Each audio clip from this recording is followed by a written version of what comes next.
Hey everyone! A routine hospital form made one father realize his family had been keeping a second version of his life from him.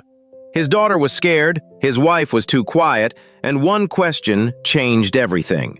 Hit like, subscribe, and let's begin.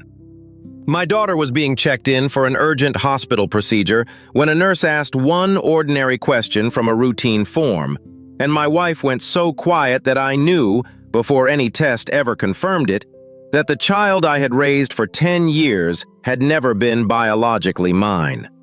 The nurse was not accusing anybody. She was not dramatic. She had a tablet in one hand, a plastic bracelet printer on the counter, and that tired hospital calm people get when they have said the same sentence 200 times in one shift. "Any known family history we should flag before anesthesia?" she asked. "Reactions, inherited conditions, anything important on either biological side?" And before I could answer, my wife Marissa said, "No." Too fast. Not, "I don't think so," not, "Let me think," not even, "Why?" Just no, sharp and final, like she was closing a drawer. Then the nurse looked at me and said, "Dad?" I opened my mouth to say the same thing. No, nothing that I knew of. My family was boring in all the normal medical ways. Bad knees, high blood pressure, one uncle who smoked himself into trouble. That was about it. But I did not get the sentence out, because Marissa reached across the gurney and put her hand flat on my wrist. Not a loving hand, not a scared hand, a warning hand. The kind of touch that says, "Do not talk." And right there in the fluorescent wash of St. Vincent's emergency department, with my daughter Riley pale on a gurney and trying to be brave because she could see both of us losing it, I understood that the worst part of that day was not the ambulance, not the forms, not even the doctor saying they needed to move quickly. The worst part was that my wife had a secret ready before the nurse finished the question. Let me back up, because if I start at the hospital and jump straight to the folder and the birthday party and my brother Grant, you are going to think I was a lunatic. Maybe I was later. I will own that. But I want you to see how slowly a man can realize the floor under him is not floor at all. Riley was 10. She had been at a school softball practice in Carmel, Indiana, and she started complaining about her stomach. At first, everybody thought it was nerves because she was supposed to pitch in a weekend tournament, and she had this awful habit of pretending she was fine until she was almost horizontal. The coach called Marissa. Marissa called me. I was 30 minutes away installing recessed lights in a kitchen remodel, and by the time I got to the school, Riley was doubled over in the nurse's office, trying to apologize for being annoying. That is Riley. Even when she is scared, she worries she is bothering you. I carried her to the car because she did not want the other kids watching her cry. On the way to the hospital, she kept asking if she was going to miss the tournament. I kept telling her we would figure it out, which is what parents say when they have no idea what is happening and want to sound useful. The hospital moved fast, faster than I expected.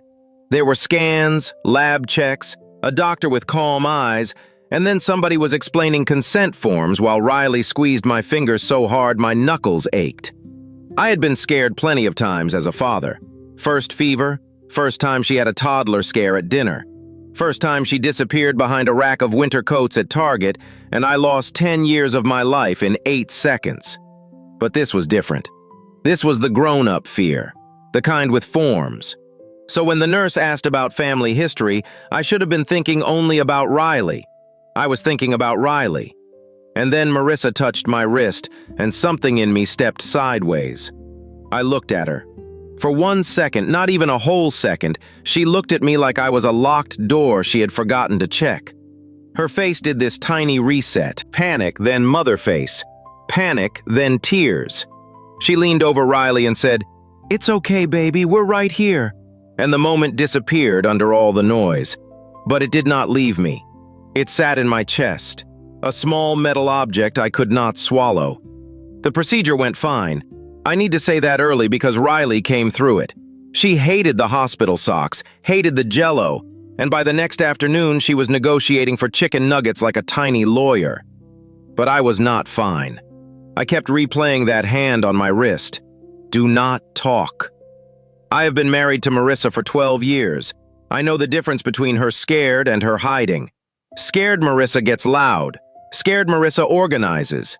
She asks too many questions, makes lists, corrects people's spelling on discharge papers.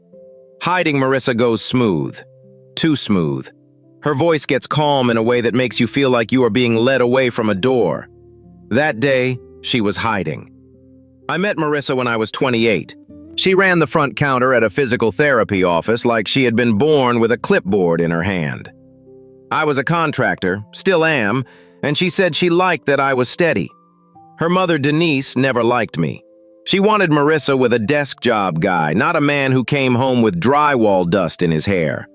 My younger brother, Grant, was the opposite of me. Charming, careless, always broke, always forgiven. He was my best man and I loved him. I defended him. I loaned him money. I let him crash on our couch. That matters because I did not start this story hating my brother. Riley was born 2 years into our marriage. We had been trying long enough that every negative test felt personal. I got checked. The doctor told me my numbers were low, but possible. When Marissa got pregnant, I did not ask questions. I bought a tiny yellow onesie on the way home and cried in my truck where nobody could see me. Riley came out with my mother's dimple in her left cheek. At least that is what everybody said. My mom said it first. She held Riley in the hospital and said, "Look at that. She's got the Callahan dimple." My last name is Callahan. My mom has one deep dimple on the left side when she smiles, and so do I. Riley had it too, this tiny crease in a newborn face, and the entire family treated it like proof stamped by God himself. "No question whose kid she is," Grant said, leaning over the bassinet. I remember that because he laughed when he said it. Marissa laughed too. I built 10 years on that dimple. That sounds stupid when I write it down. I know faces lie, but fathers collect little proofs that the universe gave them something permanent. The dimple. The way Riley lined up pencils because I lined up drill bits. The way she called my work trailer the dad office. She was mine in every way that mattered. That sentence is still true. It just was not the whole truth. The first thing that came back to me after the hospital was not the dimple. It was a blue envelope. 3 years earlier, Riley's school sent home a family tree project. She was excited. My mom had old photos ready. Then the blue envelope disappeared. Marissa emailed the teacher and asked for an alternate assignment because family trees could be sensitive. I thought it was a little much, but I dropped it. Then there was the dentist form. It asked about biological family issues. I started writing my side down and Marissa took the clipboard from me. "They don't need all that," she said. She made it sound like privacy. I let that go too. You see the pattern now, I did not. After Riley came home from the hospital, I watched Marissa watch me. That was the first new thing. She kept checking my face when she thought I was not looking. If I got quiet, she filled the silence. If I looked at Riley too long, she asked if I wanted coffee. She was managing me. On the third night home, Riley fell asleep on the couch with a blanket over her legs. Marissa was in the laundry room, door mostly shut, talking low on the phone. I was not trying to listen. I know people always say that right before admitting they listened. Fine. I heard enough that I stayed still. Marissa said, "He caught the form thing, I know he did." Then a pause. "Mom, don't start, I handled it." Another pause. "No, Grant doesn't need to come over, that would make it worse." Grant. My brother's name moved through the hallway like a wire pulled behind drywall. I stood there with a basket of Riley's hospital laundry in my hands, and for a second all I could hear was the dryer clicking at the end of its cycle. Marissa said one more thing. "If he asks, we say exactly what we said before." What we said before. Not what I said, not what you said. We. That night, I did not sleep. I built a list in my head. Grant dropping by too often after Riley was born. Denise correcting people when they said Riley had my eyes. Marissa refusing those novelty ancestry kits one Christmas, and Grant quietly throwing his away after everyone left. I had noticed all of it. I had just trusted the wrong people. The next morning, I ordered a legal paternity test. I did it from my truck in a Home Depot parking lot, typing my card number with hands that did not feel attached to me. I am not proud of how I got Riley's sample. She trusted me completely. That is the part that still sits wrong. I told her it was a recovery check and swabbed her cheek while she watched a baking show. I said yes. Then I walked into the garage, sealed the little envelope, and leaned against my workbench until I could breathe right. I also ordered a second test. Not because I needed drama, because by then the shape of it had already formed, and I needed the machine to prove I was either losing my mind or not. Grant came over that Saturday. He brought Riley a stuffed fox from the hospital gift shop, even though she was already home. He said he had meant to visit sooner, but work had been crazy. He hugged her too long. He sat on the edge of the couch and brushed her hair away from that left cheek dimple when she smiled, and his eyes did something I did not want to understand. "You scared us, kiddo," he said. Us. I stood in the kitchen doorway holding a mug I had forgotten to drink from. Grant drank a bottle of iced tea and left it on the porch rail. I picked it up with a paper towel, put it in a freezer bag, and hid it in my truck. That is the kind of sentence that makes you sound unhinged. Maybe I was. People can judge that. I judge it too. But I needed the truth. The first result came 9 days later. Probability of paternity, 0%. I read it in my truck outside a client's house in Fishers. 0. Not unlikely, not needs more testing. 0. I had known since the wrist touch, but knowing privately lets you bargain with yourself. The lab result gave no maybes. It took every birthday candle, every school pickup, every "she has your dimple," and put them in a different room. I did not stop being Riley's father when I read that result, but I did stop being able to live in the version of my life where everyone had been honest with me. The second result took longer. The bottle sample was not clean enough for anything official, but it was enough for personal knowledge, which is a polite phrase for a truth you cannot unlearn. The report said the tested adult male was consistent with a close biological relationship to the child. Combined with my 0, there was no mystery. Grant. My brother. The man who had said, "No question whose kid she is," over Riley's bassinet.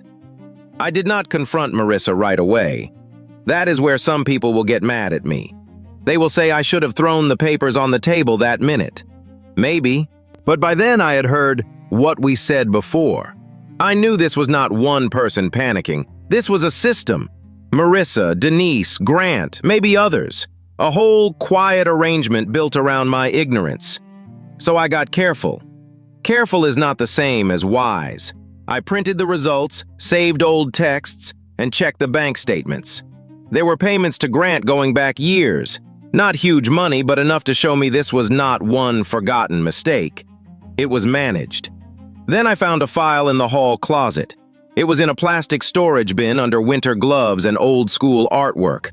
Denise's handwriting was on the tab, not Marissa's. That is how I knew before I opened it. Riley. Important. Inside were copies of Riley's birth certificate, insurance papers, a printed article about Indiana paternity laws, and a handwritten note in Denise's tight little script. If this ever comes out, focus on stability. He is the only father she knows. Do not discuss biology. Do not let Grant speak first. I sat on the closet floor with that folder open across my knees and understood something that hurt worse than the tests.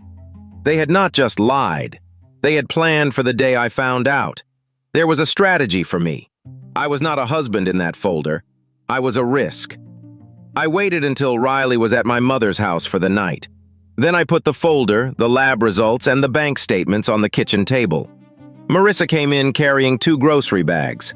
She saw the papers and stopped before the bags touched the counter. That was when I knew she knew exactly what she was looking at. I said, "I'm going to ask once. Tell me the whole truth." She set the bags down slowly. "Where did you get that folder?" Not what folder, not what is this? Where? I said, "Your mother labeled it." Her face changed. Anger first, then fear, then calculation. "You went through my things?" That was her first move. "Riley is not biologically mine," I said. Marissa closed her eyes. There it was. No shock, no confusion, just a person hearing a sentence she had dreaded for years. It was before we were stable, she said. That was how she began. Not with sorry, not with Grant's name, not with Riley, with a category. Before we were stable. We were married, I said. We were struggling. We were married. She covered her mouth and started crying. I had loved this woman for 12 years, so it still did something to me. But the folder was on the table, and Denise's handwriting kept pulling me back. Was it Grant? I asked. She did not answer. I put the bottle sample report beside the paternity result. She sat down like her legs had gone out. We didn't know at first, she whispered. Who is we? She shook her head. Who is we, Marissa? My mom guessed. That answer did something ugly to the room.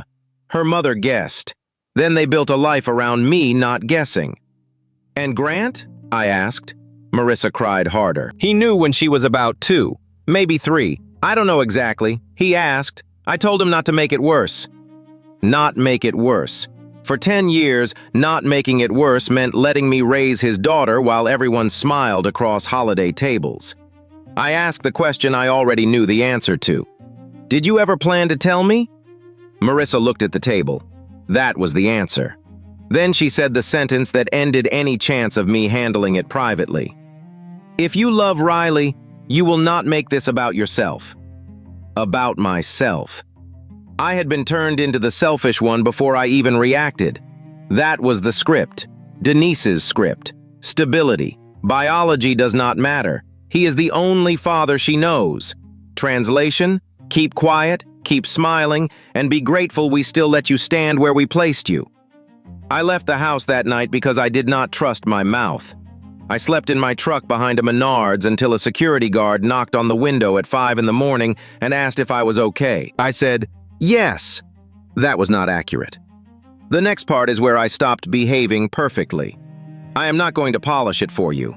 Grant was engaged. His fiancée, Hannah, was 6 months pregnant. She was kind, steady, and had no idea she was joining a family where secrets had assigned seating. I called Hannah and asked to meet. I told myself she deserved to know before marrying him. That was true. It was not the only reason. Part of me wanted Grant to feel the floor vanish. I met Hannah at a Panera near Keystone. I brought copies, not originals. She did not interrupt. She just got smaller in the chair. When I finished, she asked, "Does Riley know?" I said no. She nodded and looked out the window for a long time. "He's been acting strange since your daughter got sick," she said. "I thought he was worried about you guys." I did not say anything. She looked back at the papers and said, "He told me he couldn't wait to be a dad." That one got me. Hannah left before her food came, and I wondered if telling the truth could still be cruel, depending on where you aimed it. The wedding was postponed 3 days later. Grant called me 37 times. I did not answer. Marissa knew it was me. Denise knew it was me. Suddenly, the family that had kept quiet for 10 years became very interested in communication. Denise showed up at my worksite and said, "You are making emotional decisions that will damage a child." I said, "You kept a folder." She did not blink. I protected my granddaughter. From her father? From instability. That word, stability. It was all over the folder. It sounded clean. That was the point. I said, "You protected your daughter from consequences." Denise stepped closer and lowered her voice. "Listen carefully. Riley's life is here. Her school is here. Her mother is here. If you start throwing around private test results, people will see a grown man humiliating a little girl because his pride got hurt." There it was again. My pride. Not my marriage, not my family, not 10 years of lies. Pride. I think something in me became permanently different that day. I hired an attorney the next morning. He read the papers and told me Indiana law was not as simple as biology. I was on the birth certificate. I had acted as Riley's father her entire life. That mattered. For the first time in weeks, I breathed. Then he said, "Do not make public scenes. Do not post. Do not give them a reason to paint you as unstable." I said I understood. And I did understand. Understanding and obeying are different things. Riley's 10th birthday party was 2 weeks later. Marissa wanted to cancel. Riley begged not to. She had already missed her tournament, and she wanted one normal thing. So we had the party. Backyard. Pink and teal streamers. Cupcakes instead of cake. My mother came. Denise came. Grant came too, because families like ours apparently require everyone to stand in the same yard and pretend the air is breathable. Hannah did not come. Grant looked terrible. He had not shaved. He kept checking his phone. Riley ran to him when he arrived and hugged him around the waist. "Uncle Grant!" He closed his eyes when she said it. I saw that. Marissa saw me seeing it. For an hour, I held it together. I grilled burgers, smiled for pictures, and told myself my attorney was right. Then Denise cornered me by the cooler. "Enough," she said quietly. I looked at her. "You have made your point. Hannah is gone. Grant is a wreck. If you care about Riley, you will stop now and keep this inside the family." Inside the family. That did it. Because for 10 years, inside the family had meant everyone but me. I set down the bag of ice I was holding. The smart version of me would have walked away. The version of me who had read Denise's folder on the closet floor did not. I walked to the patio where everyone was gathering for cupcakes. Riley was standing behind the table, smiling, waiting for us to sing. I did not tell Riley. I need that clear. I did not say it in front of her. Even at my worst, I was not going to make a child carry adult wreckage in front of her friends. I said, "Family inside, now. Adults." Marissa went white. My mother said, "Evan, what is going on?" I said, "Inside." Maybe it was my voice. Maybe it was Marissa's face. But the adults moved. Riley stayed outside with her cousins and the cupcakes. In the kitchen, I put the folder on the table. Not the lab results first. Denise's folder. I opened it to the note.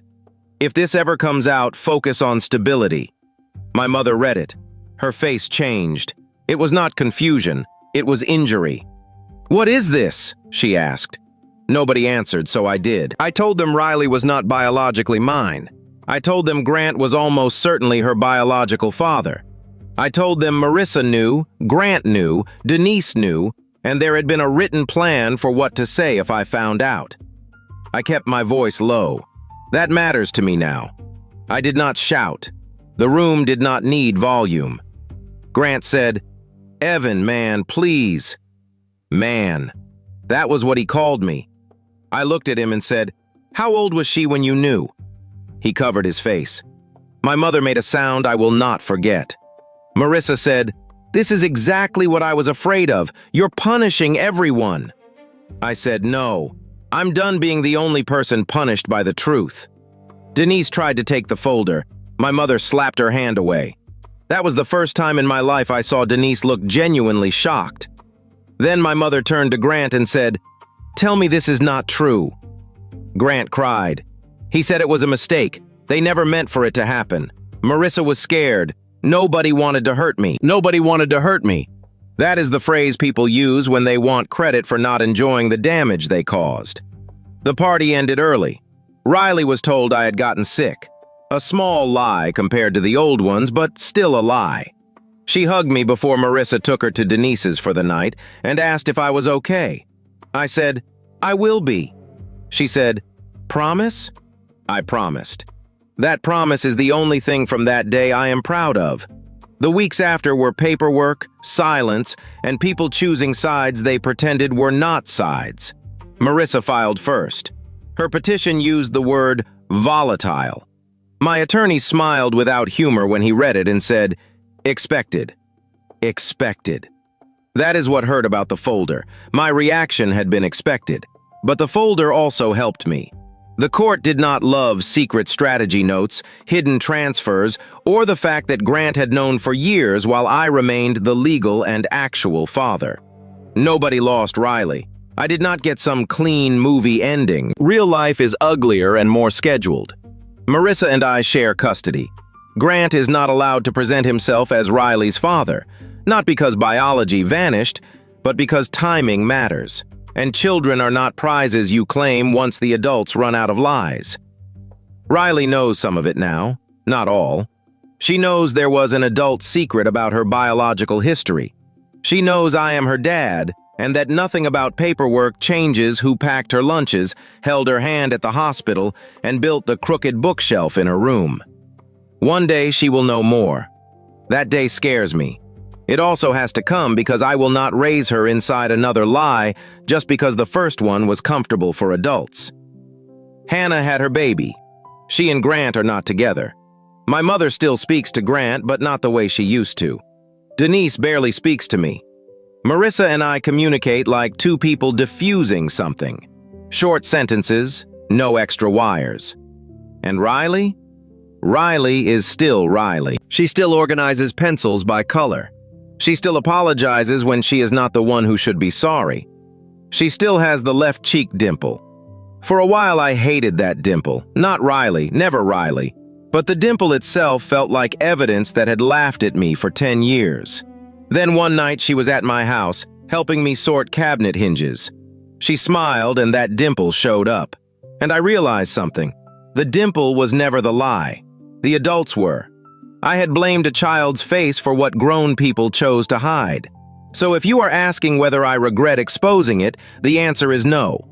If you are asking whether I regret how I exposed some of it, the answer is yes. I regret Hannah's face in that Panera. I regret my mother's sound in the kitchen. I regret every second Riley sensed the adults around her were pretending things were normal. But I do not regret refusing to keep Denise's folder alive. Because that is what they wanted from me in the end. Not forgiveness, not understanding, silence. They wanted me to become one more adult managing the lie for Riley's stability. And maybe people will disagree, but stability built on a lie is not stability. It is a shelf with the screws missing. It looks fine until somebody puts weight on it.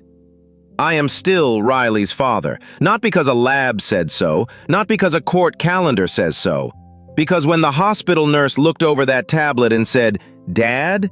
I was the one standing there ready to answer. And when Marissa touched my wrist to stop me, she was not protecting Riley from the truth. She was protecting the lie from me. Those are not the same thing. My read is that the deepest damage here is not biology, but the way ordinary family moments were managed around one person's ignorance. A child should never become the reason adults keep a lie alive. Drop your verdict in the comments, hit like, subscribe, and I'll see you in the next one.